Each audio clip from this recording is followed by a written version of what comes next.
Hi, it's John. Welcome to my channel EV Intuition, where I help you understand about electric vehicles. Today I'm beginning a series of what are the barriers to becoming an owner or someone who uses an electric vehicle. And in this, I'm going to have several different topics, but today I'm going to start with a controversial topic, that being partisan politics. As you're aware, our country is pretty divided along these lines, and unfortunately, electric vehicles have fallen in this area. The Democrats have pushed an agenda of climate change and have spent a lot of money on renewable energy or green energy, and the Republicans believe they've spent too much in that area, and hence we've got this, and electric vehicles kind of fall in between there. So unfortunately, the Republicans have taken the stance that electric vehicles are not good, and they kind of promote that in many of the media that you see on TV. Well, I'm going to address that issue today with the idea of helping you understand what is going on. So let's get into it.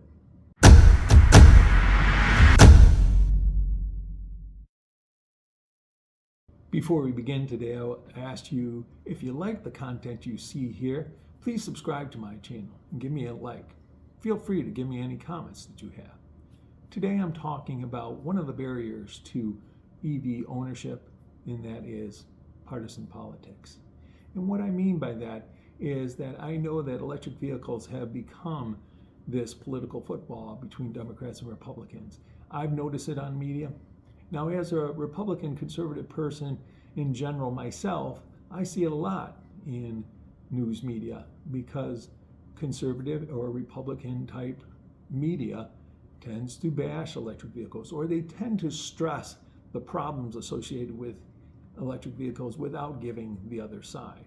So I'm going to talk about how that happens, and it also happens in another fashion with the Democrats, but we'll get into that.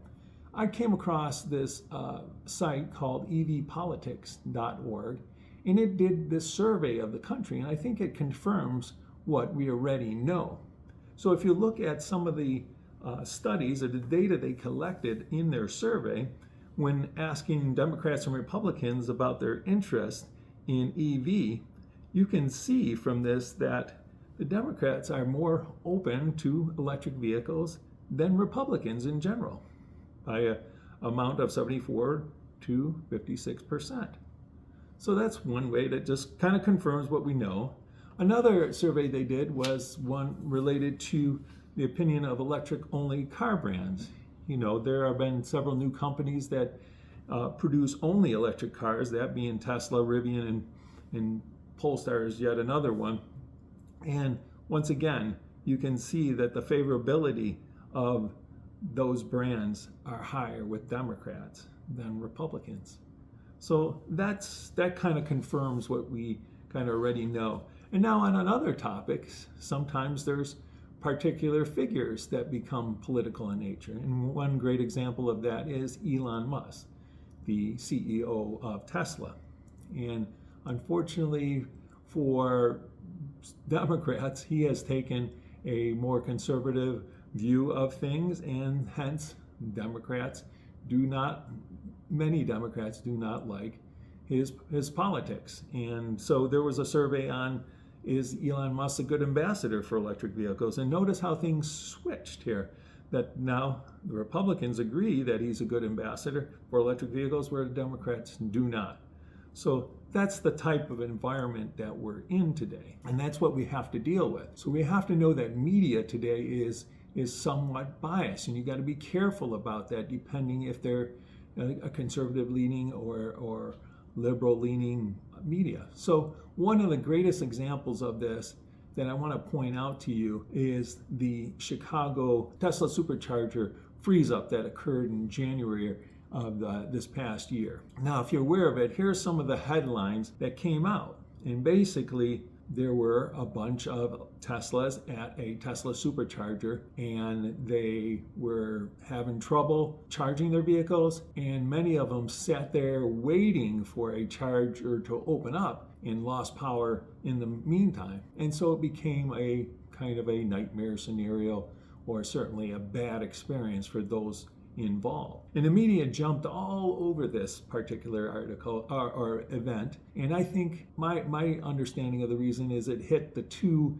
areas of politics that exist. First of all, since it had to do with electric vehicles and showed electric vehicles in a negative light, I think the conservative media or Republican media jumped all over this, the Fox News and etc. They went on this, and I saw their TV programs. They put this on nonstop, it seemed like, for several days and used it as a plan to knock electric vehicles. But I also think it was kind of interesting in this particular case, since it was Tesla, which is run by Elon Musk, who many Democrats do not like, is they jumped on it also because it was a way to bash Elon Musk. And so basically you had all the media jumping on this story, and it became a big story for several days, maybe a week or so. And what I want to point out about this is it doesn't matter what side you're on or what you believe. The key thing I want to point out is many people, after listening to what went on in Chicago, have gotten an impression of electric vehicles that they don't work in cold weather. I had several people come to me after that and say, what was going on in Chicago? What should we know about that? And I think Chicago really showed three things. To me, it was like a triple head monster that occurred. It was a perfect storm. First of all, Tesla superchargers there had some issues that particular day. So maybe not all of them were working. Not all of them were working at 100%. And so that's a bad thing to start with. Second, in cold weather, electric vehicles will not go as far. And so you had vehicles that needed to be charged more often. And hence, there were more vehicles waiting for a charge. And the third thing is that charging can be slower in cold weather, especially if you don't precondition your vehicle, what Teslas are made to do. But I'm not sure what people did, whether they used that that battery conditioning feature or not. But the three-headed monster of that thing created a big problem. But many people got the impression that because of this, I'm not going to get an EV because it won't operate in electric vehicle in cold weather. So I want to put that fear aside. You got to put this thing in perspective. That was one supercharger location.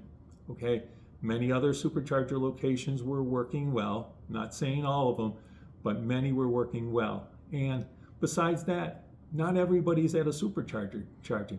Now, I live in upstate New York where it is very cold in the wintertime and ran into the same freeze, maybe not as harsh as Chicago had it, but it was very cold here. But I had no problem running my Tesla. And the key thing is I wasn't at a supercharger. Most people, probably 90% of the people, charge at home, and hence they don't have this issue. So the story was very tantalizing for people because it was a problem, but in general it doesn't give a good indication of what most people are experiencing. Yes, I do get less mileage in the winter on my electric vehicle, and yes, sometimes charging can be slow if I'm charging outdoors, but my charger is inside my garage, and in general I don't have a problem. I've never had a problem in wintertime running out of range or having severe slowdowns in the charger speed. So you got to keep that in mind, that put this thing in perspective. This particular incident can give you a bad view of electric vehicles in general.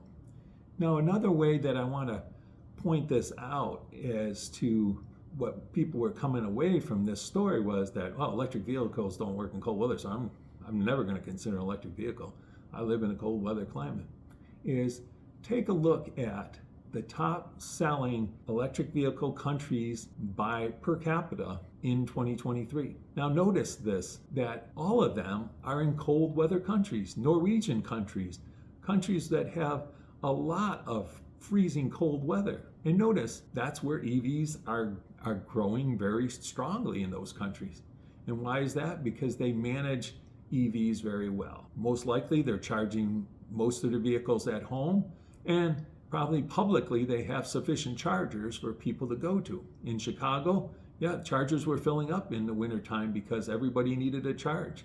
Many of those people that were at that charger were maybe Uber drivers that run all day, and they needed a charge sooner than they normally do. And so they had to go to the supercharger. So these are the things that happen. And if we have enough infrastructure, this is not a problem. So you got to keep in mind that the media takes their shots and might not present the full story. The second thing that I wanted to point out is just as another example that I see often is that whenever a bad thing happens with an electric vehicle, it makes the news. And an example of that, a perfect example of that, is EVs catching on fire. So I very often have been sent by various people I know. They know that I'm an EV owner and I talk about electric vehicles and I try to educate people on electric vehicles. And they send me these pictures of an electric vehicle on fire and say, look, that's why I'd never buy an electric vehicle. Now, once again, you've got to keep this thing in perspective. And I tell them, if an electric vehicle catches on fire, the news cameras will show up and film it. And if a gas vehicle catches on fire, they're not going to show up for you.